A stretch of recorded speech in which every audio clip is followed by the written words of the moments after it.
the other teams. And the stream is up. I think it's just waiting for Anthony to do it. But on my end, everything's up and I'm ready. And then the Valdez introduction, is he gonna come in here? Will all the teams be in here? Or is it just? Okay. So I should have the first team's presentation up after his introduction? Yes, that would be Okay. perfect. So keep it on this one. And he's And then done. immediately switch to the first Okay. team. Good question. And I don't have to bring in the first team. They just come Onto work. Onto work. That's right. and grab them. And that's good. Okay.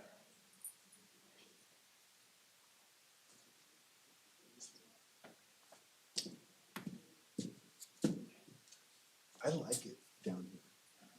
I love the hallway, by the way. That's super cool. Yeah, I like it down here. It's way better. Do you think this is good for the lights? I think it's probably I the think it's best fine. option. I think it's fine. I mean, you guys know better than me. The only other different we could do would be, oh, not that. Oh, yeah, no, I think this is the I think that's best. fine. Because other than that, it's all of them off. Yeah, no. I'd rather actually hold them on before them on. Yeah, There should be two, right, yeah. than have them all. Having these ones on can sometimes mess with how the presentations look. Okay, too. cool. We're good. Yeah, good.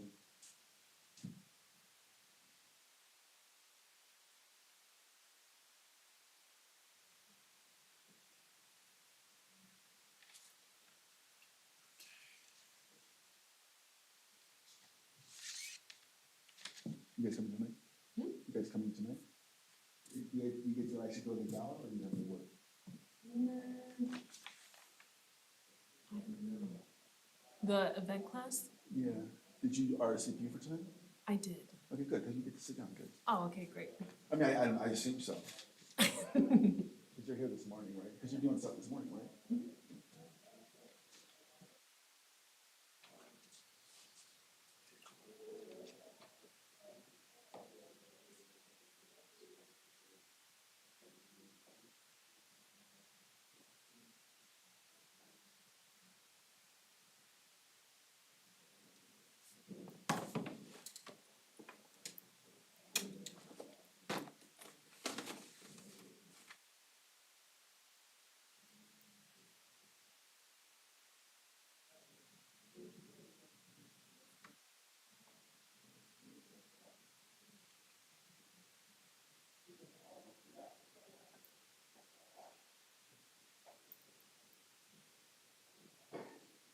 Hi. Hi, how are you? Where should I sit? You're the judge, right? One of the three. You could sit wherever you like. All right. Where are they gonna sit, the students? Or they just come in, present? Nobody's gonna be here? No, I'm the timekeeper, so I'll stay here. I think the presenters come in, present, and then leave. All right, so I can sit anywhere. Yeah. I just don't want students to sit in behind me and see what I'm doing, Oh, yeah. what I'm scoring. Yeah, here. That's wild. All right. I could move too. You might wanna go in the corner. Okay, I don't do you want me to explain? I did not explain this to you, it's really not that I complicated. mean, it's just time. So, strict timekeeping. If they go over 15 minutes, it's fine, it cuts into their judges' questions time. If we're ahead of schedule, it's not the end of the world. I would say, so, okay, if they're less than their 15-minute time frame, they get that additional time up to, so if they finish in 12 minutes, they get 3 extra minutes with the judges for questions. Okay. Does that make sense? Yeah. So each team gets 20 minutes total. So just keep a stopwatch on your phone, it'll be fine.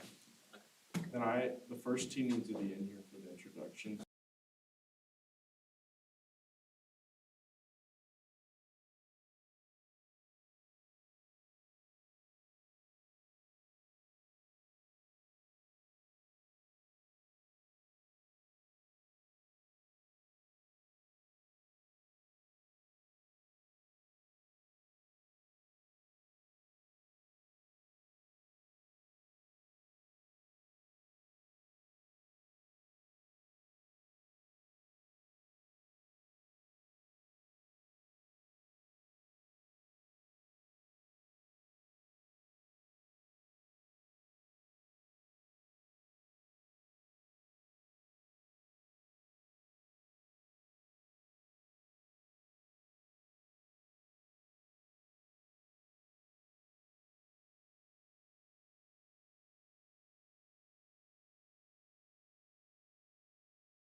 names first. Okay, cool. Scott, Antonio, and Bo. Yeah, I think we're about ready.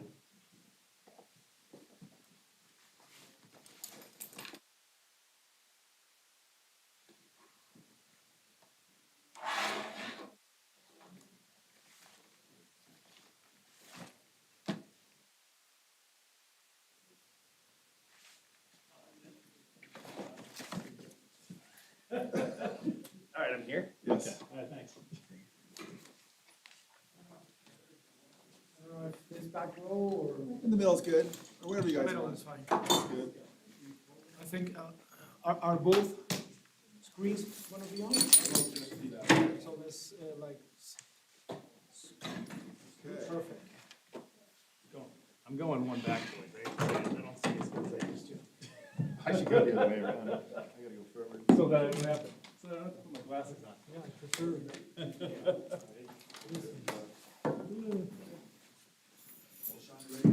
Okay. Let's see here. Judges, ready? Good morning, everyone, and welcome to the 2025 Hawk Tank Alumni Track. We're so excited for today. It's finally come. Hundreds of hours of work to prepare for today from our alumni participants. And I am Dr. Michael Valdez, the co-director of Hawk Tank. And as we do with every important event here at Fort Lewis College, I'd like to begin with our land acknowledgement. We acknowledge that the land that Fort Lewis College is situated upon is the ancestral land and territory of the Ute people, who were forcibly removed by the United States government. We also acknowledge that this land is connected to the communal and ceremonial spaces of the Apache, Pueblos of New Mexico, Hopi, and Dene nations. It is important to acknowledge this setting because the narratives of the lands in this region have long been told in perspectives without full recognition of the original land stewards who continue to inhabit and connect with this land. Thank you for your attention and respect in acknowledging this important legacy. Thank you, everyone. So, we have 3 teams, winner take all, competing for $5,000. I'd like to begin with doing some special shout outs to our sponsors and judges. Thank you, Jabo's Pizza and Rib Co., for all of your generosity over the years. It's a decade of Hawk Tank, and Jabo's has been with us the entire journey. Our judges, we have Bo Maloney. Not only does he donate money, Jabo's, but also Bo has skin in the game and has also been a judge pretty much from the very beginning. We also have Scott Smith. What's that? Okay, he's got the pen. He's got the official judge's pen. We have Scott Smith. Thank you, sir, for joining us. And then we have Dr. Antonio Lacuna from Fort Lewis College. Well, thank you for all your time. I know the judges have put a lot of time already into preparing, reading all the business plans, and I just really want to thank you because you really make this possible. So thank you so much. Well, that's all I have to say. Without further ado, good luck, alumni, and I can't wait to see what you have. Okay, thank you all. Good luck. Thank you.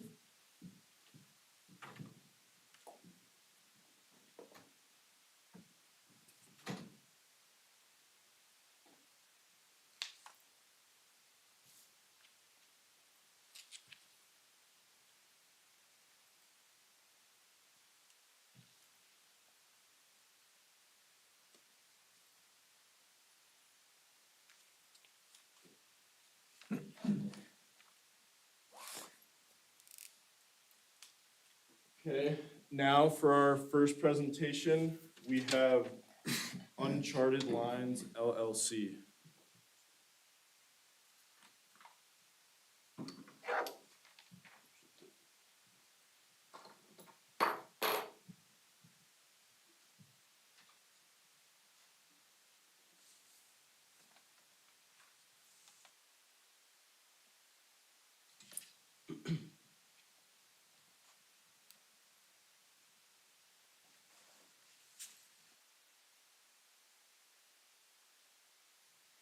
Good morning, everyone. My name is Sean England, and I am the founder of Uncharted Lines LLC. We are a movement-based company redefining what's possible at the intersection of outdoor sports, live performance, and community access. Our mission is to make slacklining and highlining the next great outdoor movement in the US and ensure its accessibility to everyone. We are Uncharted Lines. Believe it or not, I am more nervous now than when I am hundreds of feet up in the air walking on a 1-inch piece of webbing. So thank you for your patience ahead of time. For those of you that aren't familiar with slacklining and highlining, it's essentially a balancing act, the art of balancing on a 1-inch piece of webbing via walking between two fixed points. And highlining is essentially the same thing, but at a suspended height with added safety precautions in place. It's a simple concept, but powerful and transformative sport. It quite literally changed my life and has taken me around the world. Ironically, my journey really took off right here in Fort Lewis Quad, and that's where I began to define my creativity. This sport gave me the space and discipline to grow, not just as an athlete, but as a person. It helped me earn my Eagle Scout, my geology degree, and my cartography degree, and much more. So, what is the problem? Well, the US is filled with outdoor sports that are expensive and gear intensive. Skiing, biking, and climbing, just to name a few. But for many, especially youth in underrepresented communities, access to movement remains out of reach. Meanwhile, slacklining, one of the most affordable and scalable outdoor activities, is almost entirely overlooked. At the same time, cities are hungry for engaging, visually powerful, and interactive public art.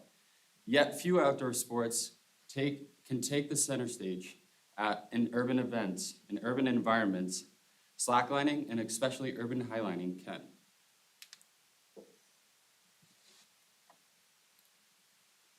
So, as this graphic depicts, traditional sports range between a couple $100s to thousands of dollars, have annual tune-ups, waxings, depending on mountain access if you're using lifts, whereas slacklining is $50 to $150. And all you need are 2 trees or 2 fixed points and you're set. Uncharted Line bridges this gap. We deliver elite urban highline performances that captivate audiences, and we pair them with public slackline clinics at the same events, giving everyone the chance to try it themselves. We create a direct pathway from performance to participation, turning passive audiences into active movers. Here we can see my dear friend Jan highlighting above the Dubai city. He is a Red Bull athlete and does this full-time as a career. In the bottom right corner, you can see me and my instructors working with the Wild Hive, or the Hive with their Wild Hive summer program, which we did 3 different clinics with them. Slacklining's cultural moment. Slacklining is where rock climbing was in the 90s, fringe, misunderstood, and full of potential. Highlining debuted at the Paris Olympics last year during the opening ceremony, and it's exploding on social media. Brands are searching for photogenic, family-friendly experiences. Europe has embraced it with shows at iconic landmarks like the Eiffel Tower, Mount St. Michael, and Cathedral St. Ander. The US is next. The cultural movement is here, and Uncharted Lines is ready to lead. We estimate a total addressable market of over $1.2 billion in urban outdoor programming. Our serviceable market is cities prioritizing youth engagement and public experiences, which is roughly 180 million. Over the next 3 to 5 years, we are targeting 250 to 500,000 through city partnerships, festivals, outreach clinics, and metro cities like Denver, LA, and New York, which is roughly broken down to 50 to 100,000 in annual revenue, which is achievable when each of our large urban performances roughly brings in 10,000 plus or minus.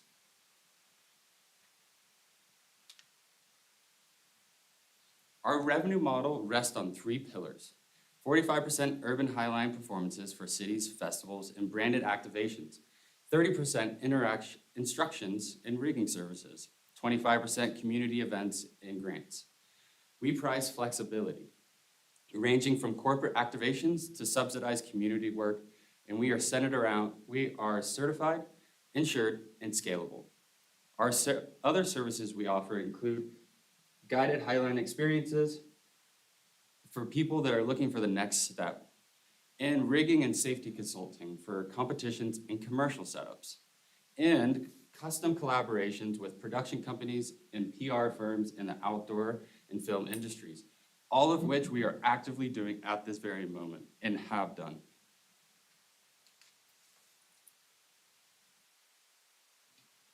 We are already in motion and have delivered or contracted to complete 8 major events from 2024 to 2025. These include the first 2 official speed highline competitions in the US, our flagship community signature event, Art in Motion, which will happen here in Durango, Colorado at Buckley Park on August 16th, which I'll touch on more on a different slide, and an international invitational competition in China again this year. We build strong relationships with city governments, nonprofits, and global partners. We also have 3 employees, myself, the founder and owner. I work a full-time job at a geoengineering firm in town and also work full-time 40+ hours a week on this. We have another individual, Henry Adams, who works part-time for us, a minimum of 20 hours a week. And then we have a rigging lead, Brandon Prophet, who lives up in the Front Range, who's an ICU nurse. Some notable projects that we are currently working on are Jackalope, Virginia Beach. And that will take place on Memorial Day weekend in Virginia Beach. It's the upper right poster in the right-hand corner, where we'll be highlining from the 10th story of the Hilton Inn to the rooftop of the Hampton Inn. And we'll be having a competition and inviting athletes from across the country. Another one is the Right Challenge, which is a statewide program that works with companies of all sizes. And we had 3 college students from Colorado Mesa University that were helping with grant writing for the past 4 months. And they are literally bringing our Art in Motion event to life. And the Norway project, where we're setting out to break the world record by rigging a 3.6 kilometer highline above the fjords in Trolltunga, Norway this July. And Take Flight Highline competition, which is happening May 1st in Lake City, Colorado, where we also donated a highline performance for their ice climbing festival this past January. And there's many more projects, but due to time constraints, I need to keep moving. So what sets us apart? We're the only US-based company combining elite performances, ISA certified safety standards, and a deep nonprofit and municipality partnerships. Most of our competitors are one-off shows and/or hobbyists. We are building a replicable, trusted brand in a brand new performance category. Here, this is my buddy Lucas in the Czech Republic at their Urban Highline Festival they have every year, where they rig 15 of these highlines and invite athletes of all levels, beginner, intermediate, professional, to come and enjoy the city and put on a show for the city. Urban highlining is very prominent in Europe, and it hasn't made its way into the US quite yet. But luckily, I'm changing that. In 2024, we projected 10 to 25 in early revenue from shows and guiding. In 2025, we are targeting 4 to 5 paid shows, 3+ youth clinics, 2 competitions, 5 to 10 guided highline experiences, and 1 major community event. We're aiming for 45 to 75% margins on urban performances and 15 to 25% across other services. For most urban shows, key expenses are already covered underneath the event umbrella, which helps with our profit margins. To date, we're bootstrapped with $4,500 in seed funding and are now seeking $5,000 to expand insurance coverage, launch a nonprofit branch, and scale our youth engagement.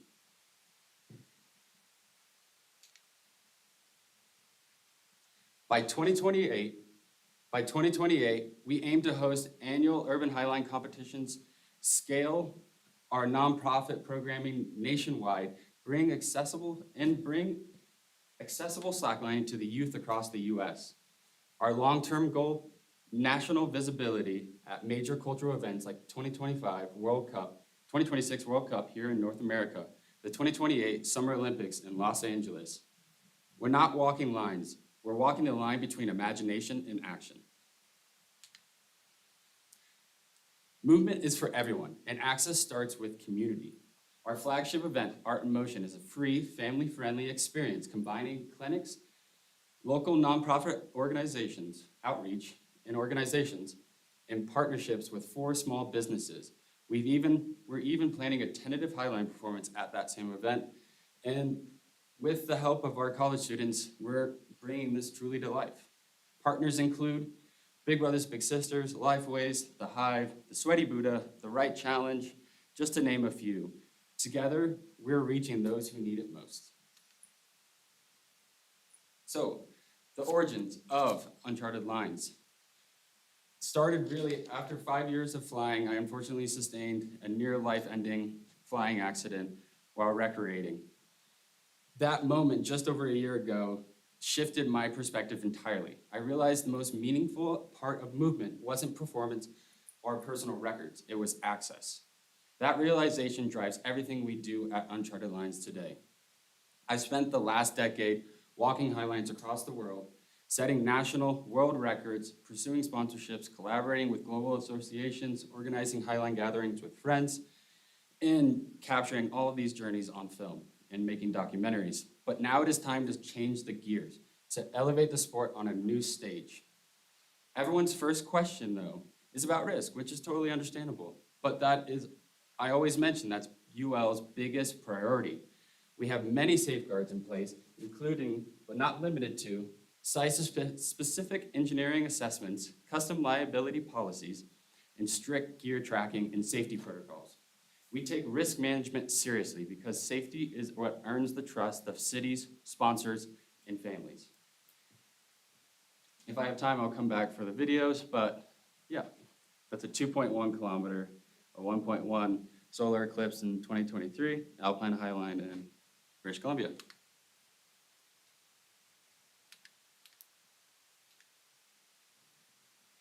Thank you for your time. I'm happy to answer any questions you may have. And if you're curious, I brought some gear along with me too, so you can get a hands-on feel of what we're working with and what we use. Additionally, here are just a few of the accolades I've been fortunate enough to acquire over the past decade. I have the knowledge, experience, and time to back what we are building at Uncharted Lines. This isn't a side hobby. This is my life. As well as a more thorough slide covering Uncharted Lines' safety protocols, as this is a critical aspect of our operations and something we do not take lightly. In the upper right-hand corner, you can see some excerpts from our rigging outline that we provided the event production company in the hotel management engineering department for our show in Virginia Beach that's at the end of May. And in the bottom right-hand corner is a rendering from 2019 when I was pursuing a highline off the clock tower to the top of this building. Nice. Finally, Uncharted Lines has an extensive collection of reference material that we provide to all of our clients at the start of our correspondence. And we're happy to share that with you today as well.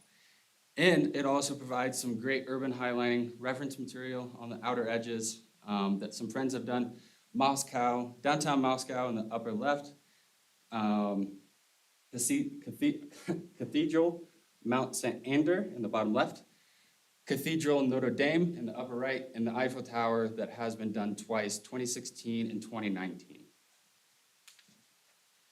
And I would like now open up the floor for any questions you may have, as well as I've put this together, a quick Q&A to cover some of the common questions while I answer some of your questions. Very good. Thank you. I'm not sure if this is just questions or advice. Just questions. Yeah, just questions. Well, I mean, you can give advice if you want, but it's just like questions on. Go ahead. First, I just want to say, hey, thanks for all that you're doing for the kids in the community. I think it's really cool that you're doing all that stuff with the kids in the Hive and all that. It's nice to see people that have businesses in town that give back to the place that they live. I guess my main question would be, like, when I was reading your paper and stuff like that, you talk about like the lifespan on the equipment that you use, and so like I think that that's kind of like something I'd like to learn a little bit more, like how long, I mean, how many times can you use a rope, or like what kind of investment are you gonna have with that? Say, like, I know that you put in like what you're gonna do with the $5,000, but like how long does this stuff last? I mean, like what's the turnaround on that, like, you know? Quite a long investment-wise? time. Quite a long time, okay. Quite a long time. It breaks down to amount of days and UV exposure, and Okay. depending on the webbings.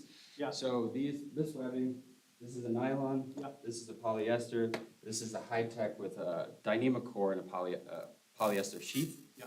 So each one has different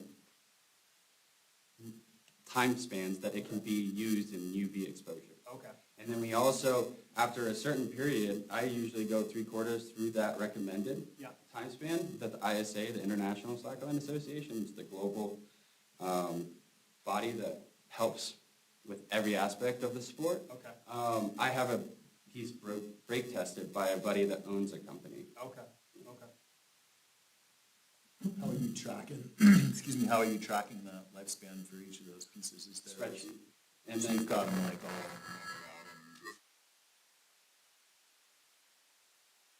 The new equipment as of 6 or 8 months ago, I forget the actual name of it, but it's a tracker in it, so then you can just scan it, puts it to the spreadsheet. It's like you can just pull it up. Same sort of thing, like obviously we've got a bunch of different gear, and so I could imagine it's not all the same page. Yep, yep, yep. I'm very meticulous. a lot of things I do in my life, and so gear tracking is definitely one of them. You have to be. How does that relate to your insurance? My insurance? Yeah, and I'd like to know a little bit more about what happens if you have unexpected, or, somebody gets injured. So our insurance currently, my firm that I work with, it has a $1 million general liability and a $3 million aggregate that protects the building and the audience beneath us. Yeah. And our insurance for ourselves is through our personal health insurance. All right, I'm gonna put also my venture capitalist Yeah. on top of my professor's hat. First of all, very good presentation. Don't be nervous, Yeah, and you're breaking the ice. Intro was awesome. That was a good, excellent part of your presentation. The only issue that I see here is that I don't see a profitable business model in the long term. And I might give you some advice on how to achieve that. That doesn't mean that what you presented is wrong. It's very good. This is just another way to look at your business model.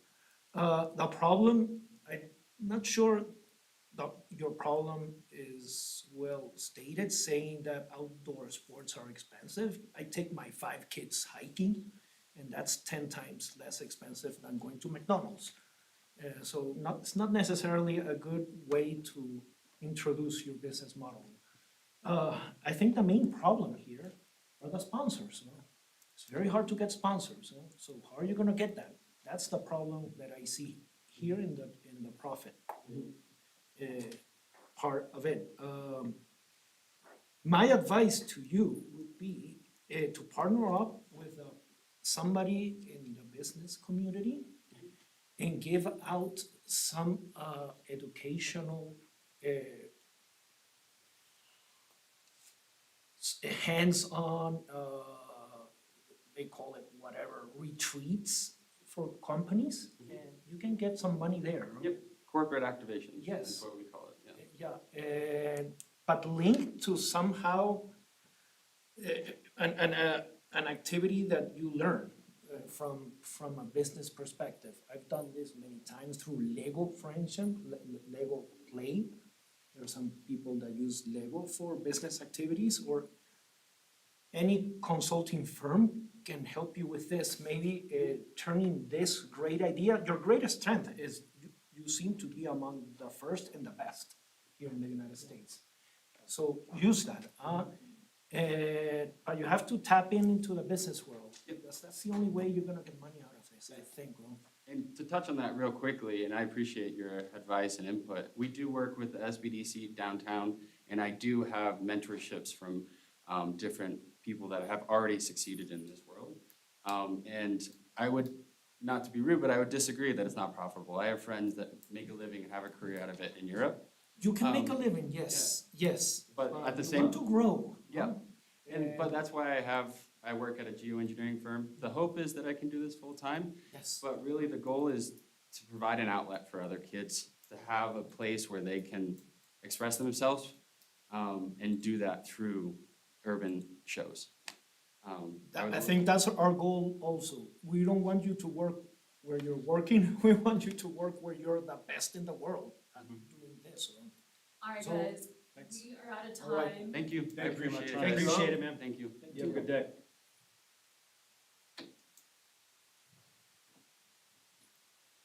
Thanks for the timekeeping, too. Yes, thank you. Sorry, Do you guys. mind doing that in the corner? Huh? When we're doing the things. I just didn't see you. I didn't see you So I myself. was like, oh, and then I was like, You want me, when you switch to questions, I just can't see flip a it. clock, so. Because during the presentation, they'll need you contacted for them up here. Alright, I'll stand. I'll No, be- no, you don't have to, I'm just saying like with the question thing, just so like you can like, there's no clock. I know. Right. Yeah, that's. Then I you had no guys idea. have 5 minutes now to enter all the form and stuff like that, and then we'll bring the next group in. Same way, I want to see that, yeah. Can we take the quiz now? Not that I should say this, my brother-in-law. Do you know Rosie? Works for Vail, Do so they he take does the like lift quiz now? evacuation training all over the East Coast and stuff. Yeah.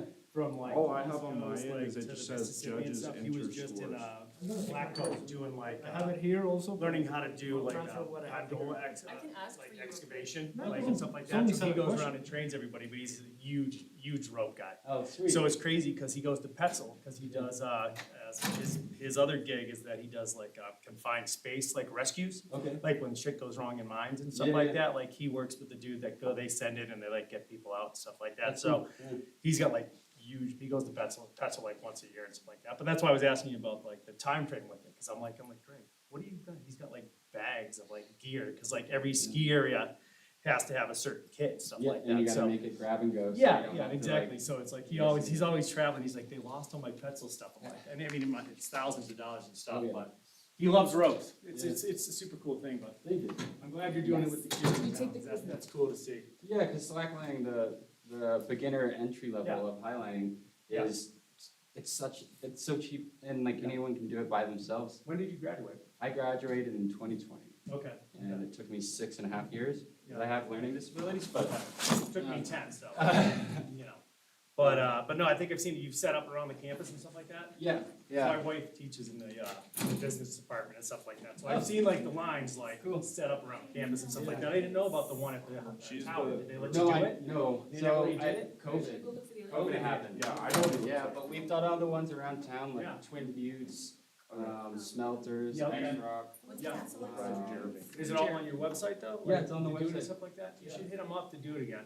What's It's a that? college, you should have them do it Oh, at the college, word. they could use some good PR, Yeah, you know? yeah, I started focusing on other projects. Yeah. There's only so much you can put into a project without Okay. feeling the burn. Yeah, for sure. Entrepreneurship. Well, yeah, one day. With Michael. Yeah. Yeah, Antonio, Vail sorry. has- How long did you fly then? Do you still fly? I still fly. You still fly, okay? So I had an accident proximity flying, which Speed is plane? speed flying. But I've done it all around the world to have Nice. certifications. Yeah. Thank you. And I still fly, Yes. but yeah, it's just part of the Part of the game. gig. Out I of all was this, wondering, like, so how did you, like, were you at the Olympics then? Did you rig for the Olympics with the Eiffel Tower shot, or was so that I your was buddy? not a part of that. You're not part of, okay. Yeah, So that I is was my like, how did they buddy. get like through the, you know? So they went from a crane to the Okay. Eiffel Tower. Okay. And then for the opening ceremonies of Yeah. the Olympics, they did a crane to a building. Okay. That's Nathan in Poland. Yeah. He has a company very similar to mine. Okay. There's 5 people that are doing it very successfully in Europe, that do it like that. Yeah. Yeah. Nice, man. Rosie. Well, good luck with it. Thank you. Good luck, good presentation, huh? I appreciate I it. was impressed. Thank you. Yeah, I put 100 hours plus in the initial pitch deck. That was for a different competition. Okay. And then refining this one even slimmer took even like at least 40 to 50 hours. I mean, And I'm meticulous because I like, Yeah, you have to be. I Yeah. mean, it's like, you have logs and all that stuff for it too. So when you rig something, do you have to keep logs and stuff like, so if something did go wrong, like they can go back and check like Yeah. what's going on right now? Okay. Mhm. I mean, these companies, just for those guys that fall and you take them, they pay huge amount of money. Oh, the trust fall Yeah, companies? yeah. For those company retreats, so if you can set up something like that. Yeah. With a So that, psychologist person or somebody in the business world that can tie that to a business model and We- say, you need to trust it, you go like, Yeah. whatever, man. and we wanna make, and we know that that is a Then you can- profitable then you sector can of our start. business, but we know that won't have the most impact on the community. So we wanna do the most that we can do for the biggest impact. Yeah. And that's urban shows and clinics right now. Cool. Thanks for your time. Thank you. Appreciate it. Have a good day, Sean. But you know, you're totally right though, the activations are a way. Unfortunately, without money, you can't. That's why I work at a geoengineering Not firm. survive. Yeah, I work at the firm to offset. Yeah, well, we don't want you to work there.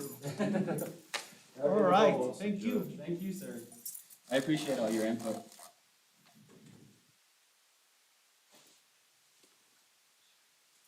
Sorry. Oh, you're good. You guys know where the last judge went?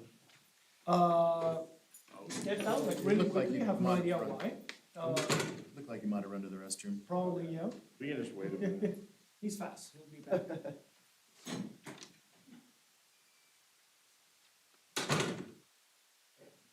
Newcastle experience. Yeah, my name's Jeremy. Hey there, Jeremy, I'm Scott. Nice to meet you. Hi, Jeremy. Good, how are you? Nice to finally meet you. Thanks for being here, Jeremy.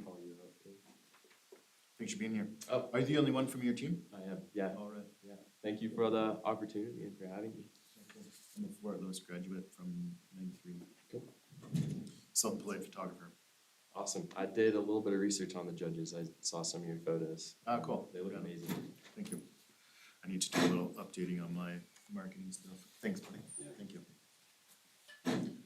I rely too heavily on my local All right. clientele Well, and thanks for the sticker. reputation and word of mouth and all that kind of stuff. Gotcha. I need to upgrade my clients outside of the area that don't know me. All right. Let's begin. Yeah. Now, Yeah. for the next presentation, we have Blue Castle Experience LLC.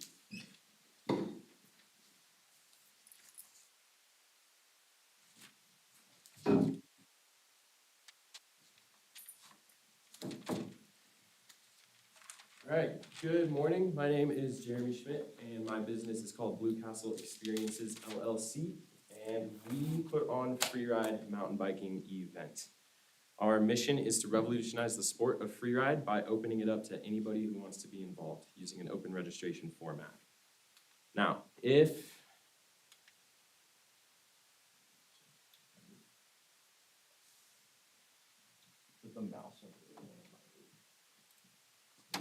if you're unfamiliar with freeride mountain biking, it's a discipline of riding that combines downhill with freestyle. So you have gnarly, steep, exposed lines as well as big jumps and tricks being done on those jumps.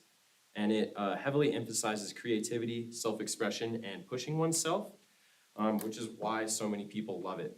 Now, the problem with freeride right now is that the industry, the mountain biking industry, really does not accurately portray the sport. From the outside looking in, it appears closed off and unrelatable, and it looks like it's the same 20 or 30 people in the whole world who are the only ones who do this sport. And in reality, there's a worldwide community full of people who love the sport and want an outlet for it.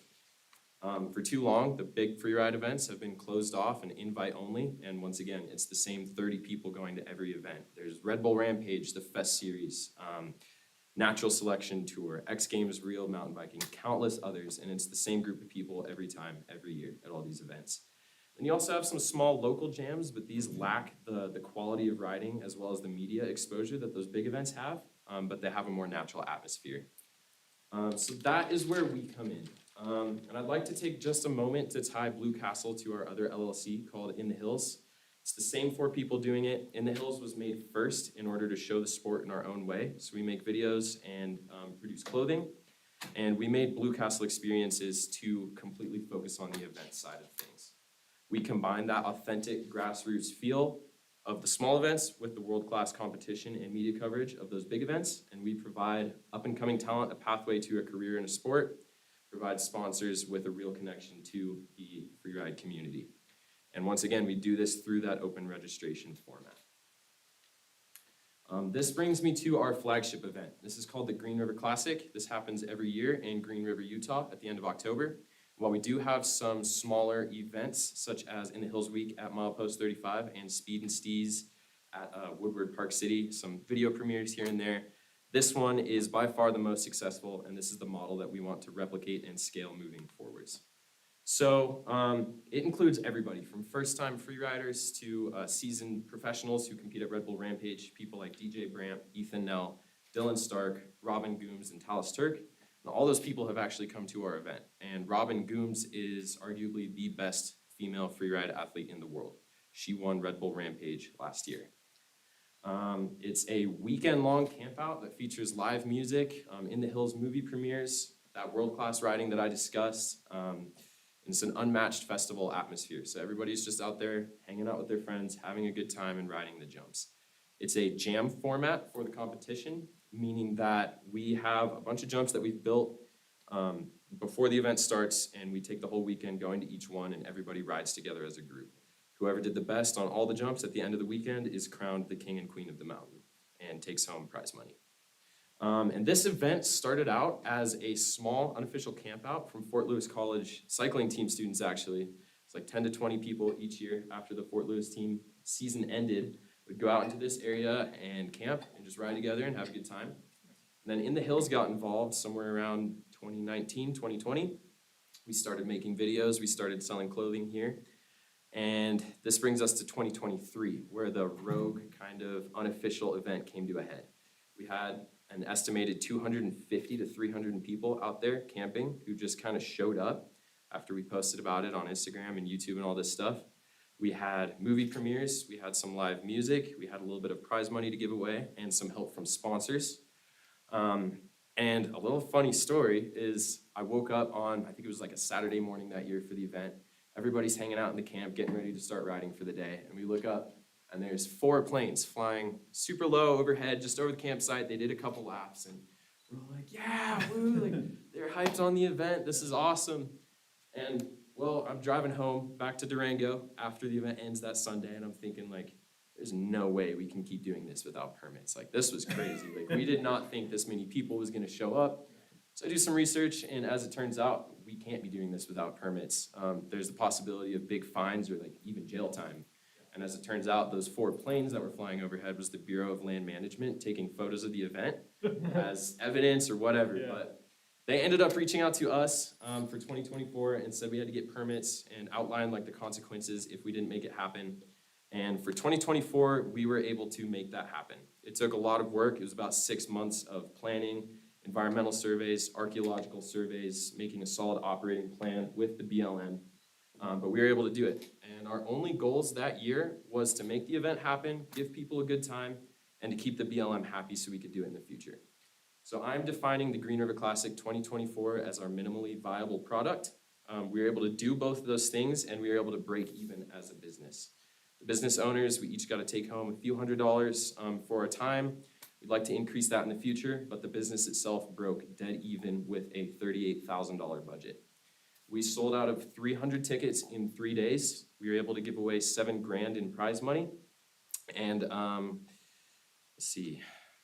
Yeah, this is actually not my updated slides, but that is okay. We had $20,000 in sponsorship revenue, around $10,000 in ticket revenue, and then about $8,000 in revenue going to In the Hills for selling shirts. We had good attention from media outlets and great response from riders, and these riders came from all over the world. We had some people from New Zealand, some people from Germany, all over the United States, Canada, and I think one person from Ecuador.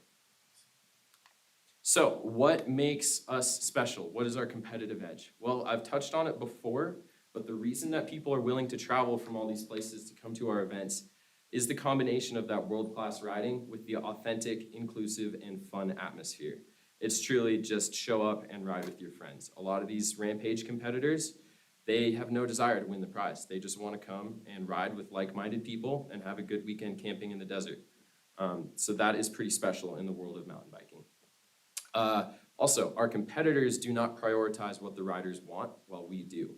All 4 of us who organize the event are lifelong free riders. We love it. We're gonna do this whether or not we get paid for it. And we organize the event in a way that we want to see events in the future be organized. We want to prioritize having fun. We want the riders to have a good time. It's not like Red Bull Rampage where you're at the top of the line waiting to risk your life on the gnarliest thing you've ever ridden, and they're telling you you can't drop in yet because something's going on with the TV broadcast. So our jam format, just the whole way the event is laid out, is designed for the riders. And then finally, our relationship with the Bureau of Land Management, as well as smaller private land owners, sets us apart. There's nobody else who's really doing these open registration events, or really any events at all on BLM land. And they've explicitly told us out of the Price Field office that we are setting the tone for future events on BLM land. There's actually a big-time pro rider that my good friends grew up in the same town as. He wanted to throw an event in not the same field office, but some more Utah BLM land. And they told him that they were gonna wait to see what happened with our event before they wanted to talk to him about his. So, who are our customers? Well, we have 3 main groups, and within these groups, there's like people of all ages, people of all backgrounds, but it makes the most sense to split it up this way. We have our riders. They're gonna expect great riding, solid amenities like toilets and trash removal. They want clear and consistent judging, and they want a solid plan in case somebody gets hurt out there. We have our spectators. They're pretty easy to please. They wanna show up, they wanna have fun camping, they wanna see a good show, and they need to have those toilets and that trash removal. They also want some stuff to do at night, like that live music and the movie premieres. They're not so much worried about waking up early and riding well the next day.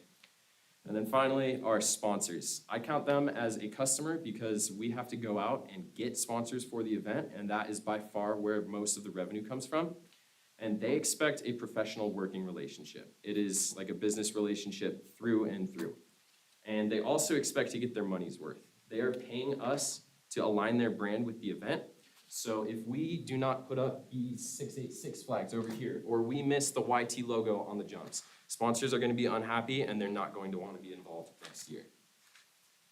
All right, our marketing plan. How are we turning people who are interested into paying customers? Well, it's the mountain bike world where Instagram and YouTube is critical. That is where everybody is getting all of their videos, all of their information about events, all of that stuff. So we lean into that pretty heavily.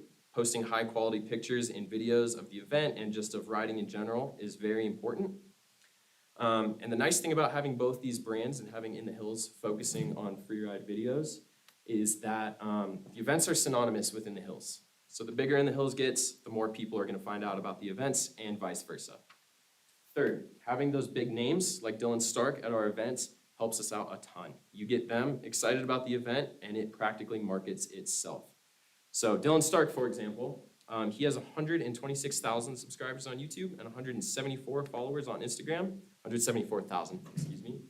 And this is what he had to say about our event last year. This is how to get in shape. The best way to boost your metabolic rate and get in shape is not keto. But PowerPoint doesn't like that, so he's got to skip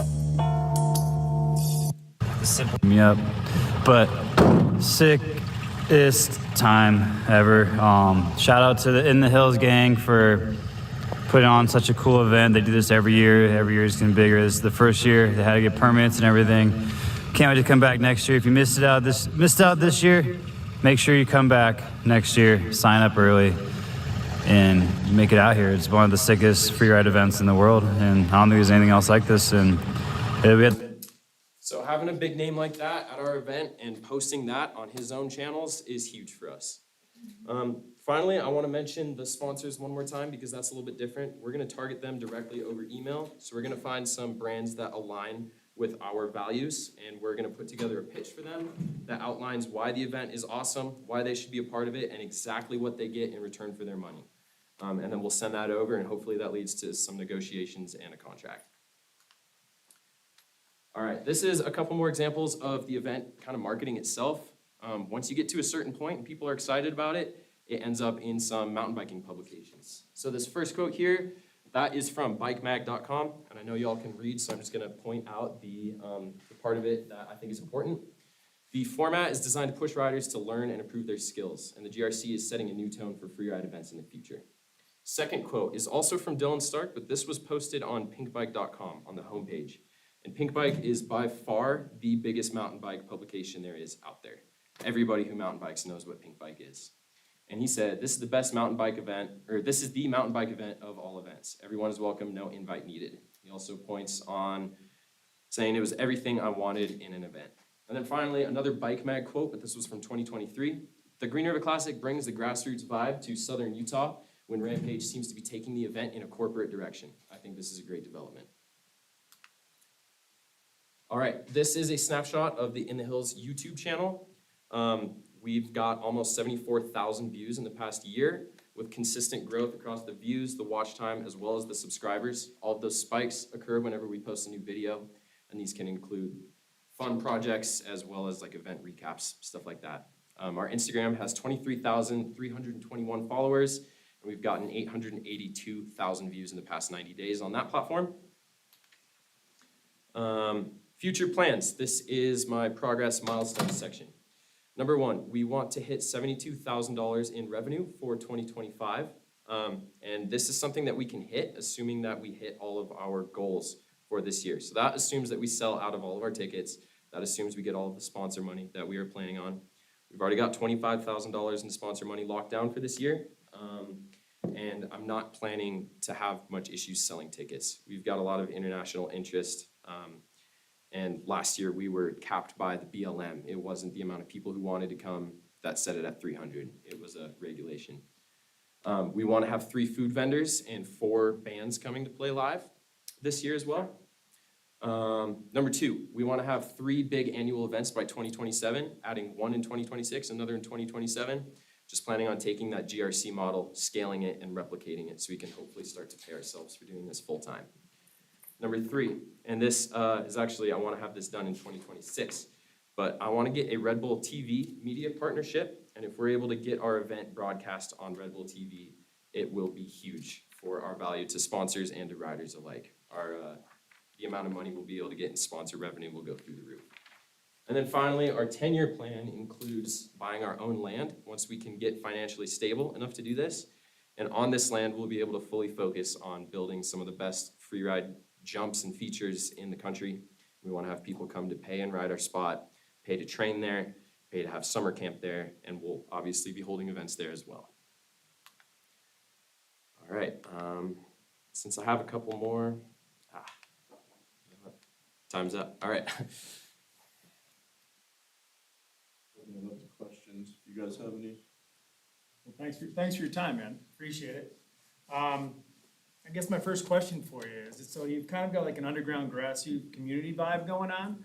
How big do you want to see it grow before you think it's gonna kind of change on it? Like, I mean, you had like how many people, 200-300 people this year? We had Are you trying to push it to like 6? Yeah, we would like to push it as big as we can, honestly. Okay, We had okay. 300 people this past year, and honestly, 50 to 100 more also showed up the day of the event. We had to turn them away because we didn't have any spots left, so they just camped down the road and they wanted to be out in the desert as Yeah. well. But that underground grassroots kind of vibe, I don't think is really limited by the amount of people who are showing up at the event. Okay. When I mentioned that the sport isn't authentically represented by the industry, Oh, for sure. that comes from top down. And Yeah. we are kind of working bottom up with, Okay, the more for sure. people out there, the better. Yeah, it's like the soul skiing versus like, Vail. Exactly. Kind of thing, same vibe kind of thing. Red Bull versus you, people are digging what you have going on with this because it's more like just, attainable. Exactly. I guess, where you're saying Yes. like people can go out and do it and stuff like that, which is, it's killer. I have one more question. Sure. Why is Utah so popular? Somebody was telling me it's the dirt, that the landings are softer. It's kind of both. It's really, like, the dirt is pretty special. I mean, we have good dirt for it here in Durango Yeah. as well. There's Yeah. spots, New Mexico, like all over the place, there's good dirt. Okay. But what really sets Utah apart is the terrain. So there's like a lot of different zones. So take Green River, for example. Yeah, for sure. You go out there and you look, and there's just a landing that's just naturally there. You don't have Okay. to do much Okay. work to turn that into a Right on. jump. Yes? All right, thank you very much. Another wonderful presentation.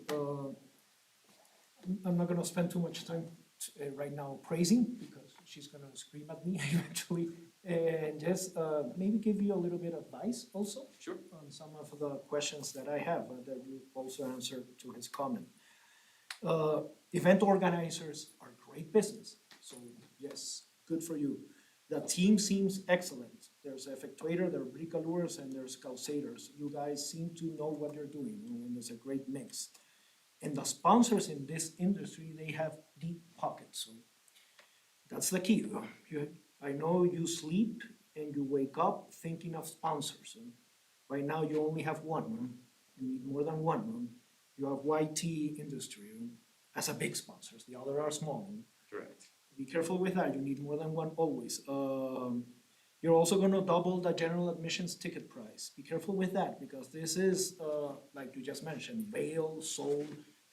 You don't wanna make those huge leap increases, especially when tickets are not your main source of revenue. You have to think sponsors all the time.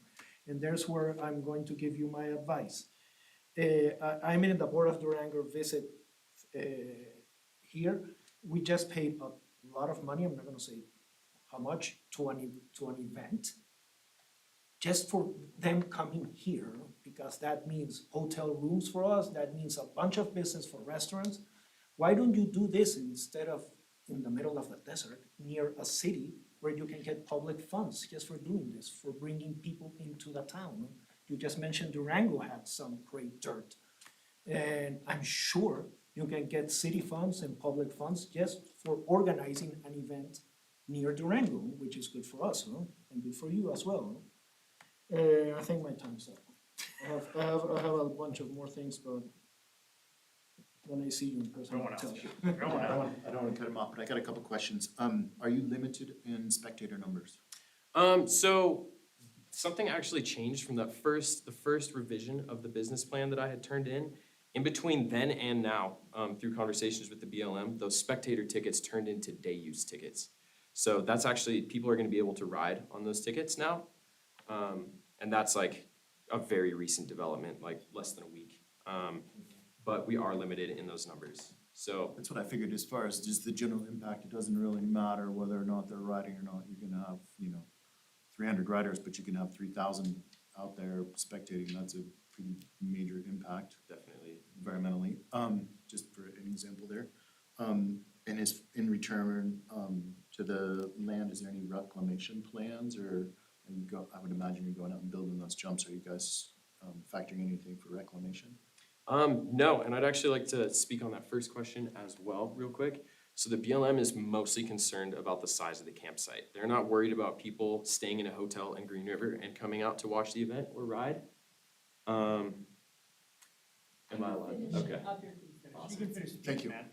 Thank you. And as far as the reclamation goes, so through working with us, they were actually like, this is an area that has been ridden on since the early 2000s. Like, it's a kind of a legendary spot for free ride. There's countless jumps out there. And we've actually been able to bring a little bit more attention to it, to the BLM. And what they are trying to do after our event this past year is turn this whole area into a mountain bike playground. Nice. And if that happens, they're gonna wanna hire somebody, hopefully us, to take care of it and keep up on jumps and maybe build new stuff. As far as after the event, the reclamation goes, I was there this past year. I was there a week before the event started setting up, and then after Sunday when the event ended, I stayed for 3 more days picking up every last little bit of trash. But as far as the jumps go, those are fine. They're not worried about the jumps. It's just water and dirt. They are worried about trash and the impacts of the campsite. Yeah, it makes sense that, not only reclamation, but also concentration of that impact, I think, is very important. Definitely. Thank you. Let's throw one more thing out. Do you know who Josh Bender is? Of course. All right, right on. So we both know him. Cool. Went to school with him here. He's not an alumni, but he's got like 12 credits left. But like, he went to school here. You could probably reach out to him and he might be like willing to come Excuse down me? and like hang out. You know, I mean, you want to like, Definitely. the father of crazy. He's a legend of the sport, and he's Yeah. already he announces other events. So. Yeah, he does Red Bull, right? He's a judge at Red Bull and stuff, but he's a local kid. I mean, not locally from Alaska, but he went to school here, so it's like, he's an underground, alumni, I'd say. Definitely. But- Well, thank you so much for your time. Right on. I had a lot of fun doing this whole thing and learned a lot, so. Yeah, thank you as well. Good presentation. All right, y'all have 5 minutes now, and then we'll start the next one. Thank you.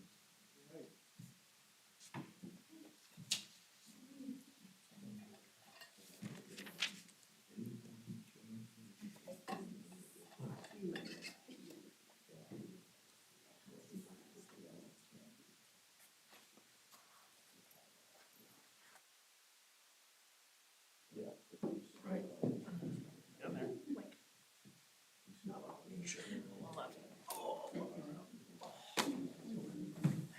Stretch the legs. How's things going? Yeah. Busy time right now.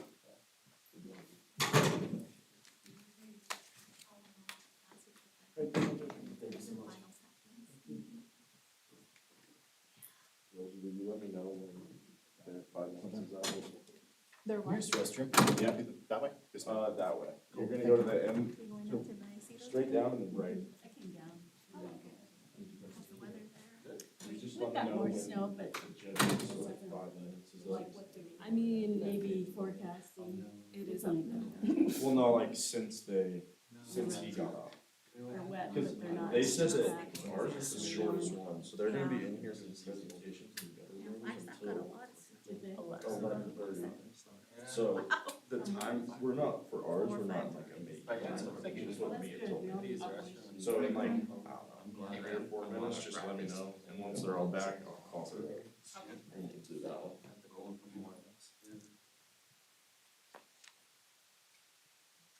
Go eat some of those snacks. I'm looking forward to seeing, because I don't know what your business plan is. Yeah, it's No Mickey. worries.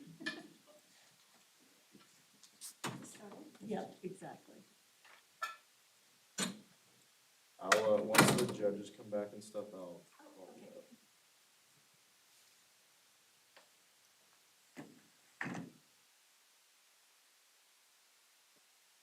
Yeah, it's been helpful, listening to different presentations, like what you do, make it more business oriented. It's like, oh, I didn't think about this. That's how you do it. It's involved.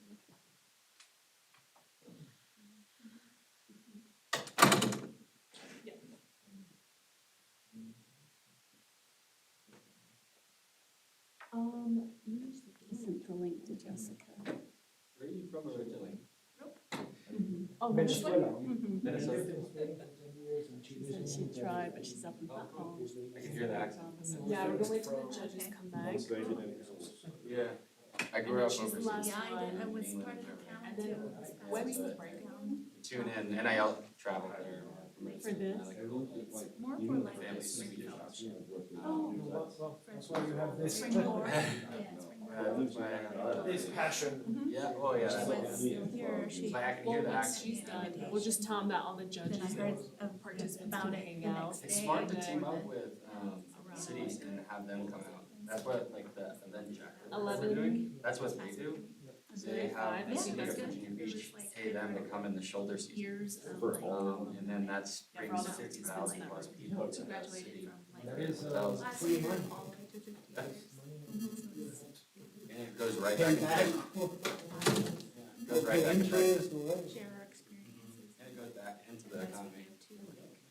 Sure, Next fellow. because you're invested in everything, yeah. I appreciate your advice and suggestions. It was good. Actually, I went to, want to take note of them. ACES, Yeah, address ACES them. conference. I have a friend who has a consulting firm and they do all sorts of crazy stuff. And they charge a lot of At money. like halfway, well, 80% They of the way. do company retreats, 2-3 days and. Yeah, I was in there Tuesday. She was working. That was great.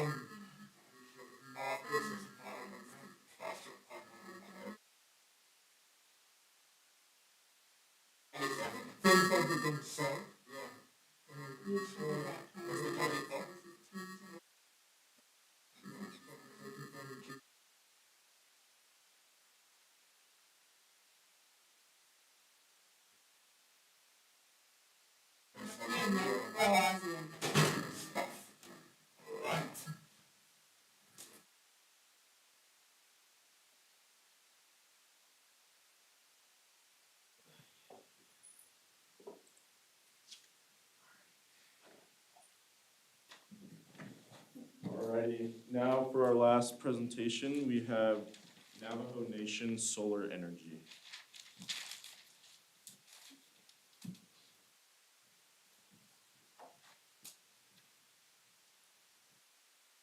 Hey, everybody, thank you for being here today. Let's see how this goes. Thank you as well. I'm Camille Keith. I am a former graduate from Fort Lewis College. I recently graduated with the engineering program and then obtained my certificate in geographic information systems here at Fort Lewis.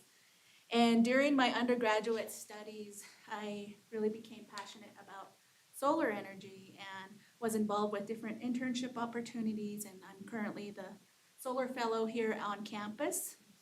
And I really got motivated to start my business.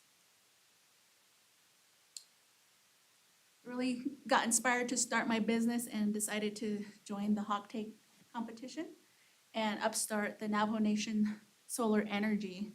And our mission is to empower the Navajo Nation by providing off-grid residential photovoltaic solar energy to help meet the basic needs, energy needs for families who are living without access to electricity, especially on the Navajo Nation.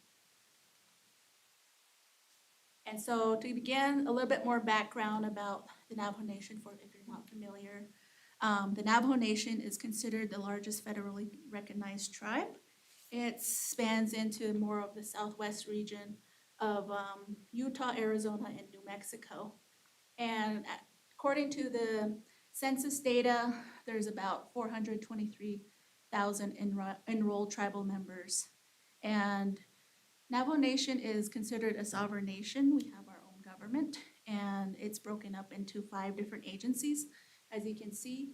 And within those agencies, there's what we call chapters, and they're almost like districts. So there's about 110 chapters total. And within the Navajo Nation, I started to understand, and growing up on the Navajo Nation, I started to understand a lot of the challenges that are faced on the Navajo Nation, such as not having electricity and running water. And to this day, it's known that there are approximately about 68,000 residential homes on the Navajo Nation that are connected to the grid. And the main utility company that serves the residents is the Navajo Nation Utility Authority, which provides about 60% of services for the residents, and then the other 8 is provided by 3 other different utility companies. And however, there's still about 32%, which is roughly between 14 to 21,000 homes that currently don't have access, which is impacting about 45,000 Navajos, Diné people's quality of life on the Navajo Nation. And so with the business here, this is what the outlook of our future team will look like. I'll be fulfilling the engineering position, and then we'll have certified electricians, 2 lead solar installers, a sales manager, and a general administration, which will run the business here. And our team goals as a business is to help bridge the residential electrification gaps on the Navajo Nation by increasing the energy access and energy available, and promote energy sovereignty, as well as improve the overall quality of life for families living on the Navajo Nation. So what do we offer for our business is we offer portable off-grid residential solar systems. We try to stick with the ground mount type of system design because more for like regulations with government regulations.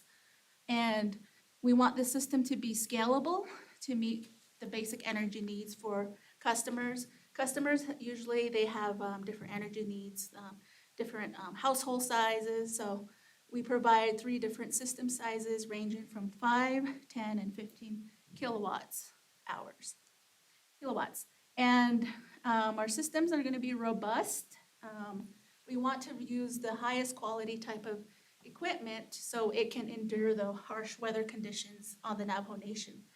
And also, having good quality equipment, it helps with longevity, the lifespan. We want these systems to last longer. Between the average lifespans for the system components are usually 10 to 15 years. And so we also want the customers to own the systems, and we want them to achieve energy sovereignty. This is with our business, we provide affordable, low upfront costs, flexible financing options, and it's designed to help with obtaining full system ownership. And services that are included with the business is we cover the 5-year warranty period, which we provide free remote monitoring, troubleshooting, maintenance and repairs. And after the 5-year warranty period, we want to continue to provide for our customers through maintenance, repair, and replacement costs. And as you see here on this table, these are the costs for repairment to replace the main components of the system here. And we wanted to keep it at an affordable service rate.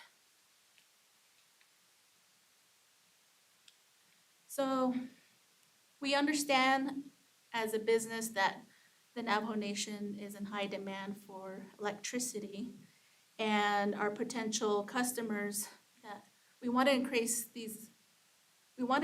the energy available to our potential customers who are listed in these following categories. The first one being no home site lease and remote location. So no home site lease permit is, a home site lease permit is a permit which you get from the Navajo Nation government, which allows residents access to electricity and resources and running water from the utility company.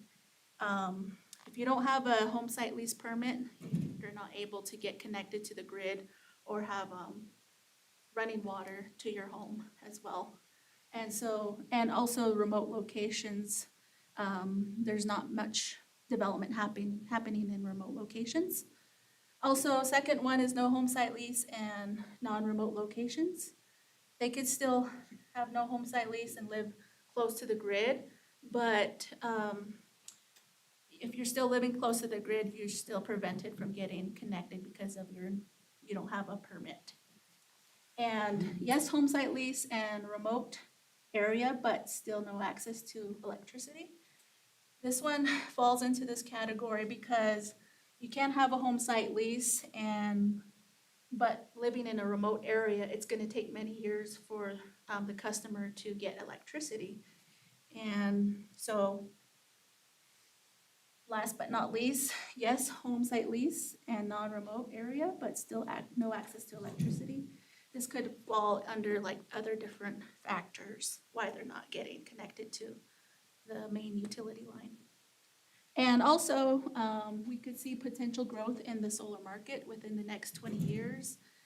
Based on some of the US Census data, I found that some of the Navajo Nation housing type units, I found that there are many single units and mobile home trailers. And mobile home trailers could be potential because they're already pre-wired for solar interconnection. And so some of the key aspects to make our business a success is building customer relationships to gain their customer and community trust within the different chapter regions across the Navajo Nation, being loyal to them, as well as our key marketing strategies will go about our business is for the awareness portion, community engagement, attending local tribal chapter meetings to make sure we understand what the community's needs are, as well as sharing our information and advertising through putting our information in the mailboxes, broadcasting to KTNN local radio station, as well as sharing our information through the Navajo Times so we could reach as many local residents as much as possible.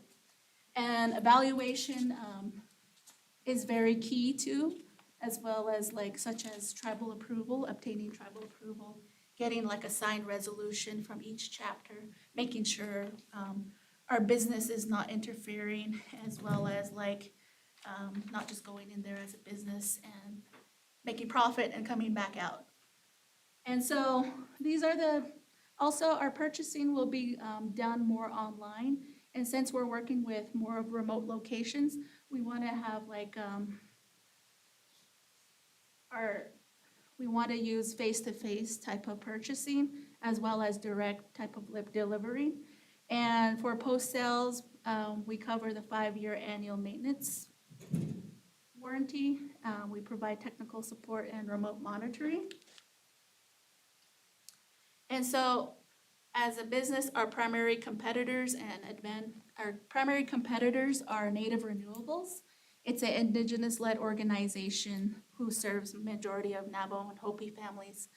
And they primarily provide off-grid residential solar systems for the nation. And their strengths are they have a great solar team that are experts, and they provide workforce development trainings. One of their weaknesses I found is that they only provide one system design, which is only for a 3 kW system. And it's more donation-based. And as for Navajo Power, they're more focused primarily on utility scale rather than off-grid, but they do provide off-grid systems. And one of their strengths is they support communities, and it adheres to the compliance of the Navajo Nation. But however, it's not really affordable for their customers. So as you can see, 12 kilowatt hours per day, their plan here is about $240 per month. And so with our business, we provide these 3 options, which serves the basic needs for the customers, and it's affordable. And our 5-year unit sale projection looks like we'll be getting about 1.7 million with a unit sales growth of 2%.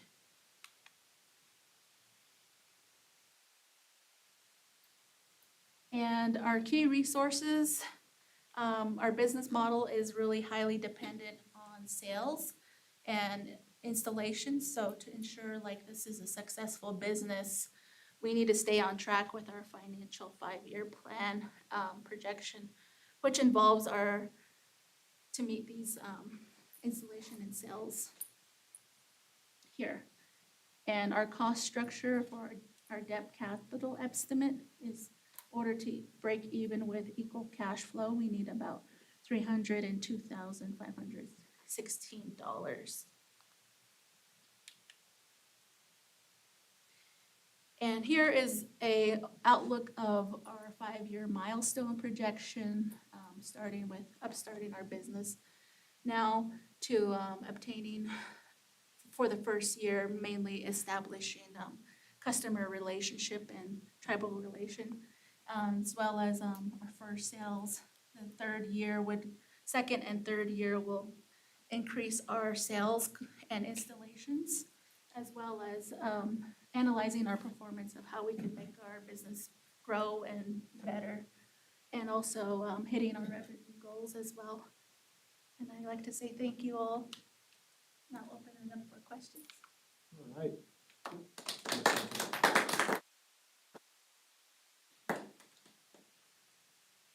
No, you have open. You start on the first one, whatever. Okay, so it seems like the basic system for like a 3 kilowatt hour system is going to be $5,950. What is 3 kilowatts power? I mean, I understand that having electricity is going to be a huge difference in quality of life. But what are we talking? Is that lights? Is that a fridge? I mean, Yes. So what is it? Yeah, so 3 kilowatt system is basically to produce like the lighting, refrigeration for like a 7 to 10 cubic feet refrigerator. And then to provide lightings as well as charging appliances for induction hot plate. Okay. So that would Okay. cover the 3 So it'd be a kilowatts. huge change. Yes, Okay. and plus it has a battery Yep. base setup, if you're not familiar with off-grid residential solar. Yep. This is how the schematic looks. We have a battery bank, so we'll design it to 3 days of autonomy, which Okay. covers like 3 days of cloud coverage. Yeah, okay then. All right, thank you very much. Last but not least, presentations of the day. Appreciate the Navajo history class at the beginning. It is always good to start setting the tone as you as the expert. It gives us good power over us, that's good. I'm having trouble here with the business model, and let me work with you, and try to help you. In terms of quarters, 5 forces, I see suppliers being strong, competitors being strong, threat of entrance being strong. Even the substitutes are strong here. So it's a business that is not triggered or to have good profits. So how can you work around? Why just the Navajo Nation that do not have electricity? And I think this is where you could have shifted the problem in business model, line of arguments, instead of, in the business plan, you talked a lot about the poverty rates. Why not also target the Navajo with electricity, but include this as a savings cost mechanism to their way of life? And why just not Navajo? Why other rural areas? And why other, maybe expand your mind and go international indigenous communities throughout the world, you know? Yeah. Which you're not gonna find as nearly as much as competition as you just mentioned here. Yeah, I guess I wanted to see a trend of Navajo, the Navajo people is at 68% on the grid. And I wanted to see you should have shown us maybe a trend. Has this trend gone upwards, or has it reached a dead end point? And that's good business opportunity for you, because maybe it's too far away, or the permits you mentioned there do not qualify.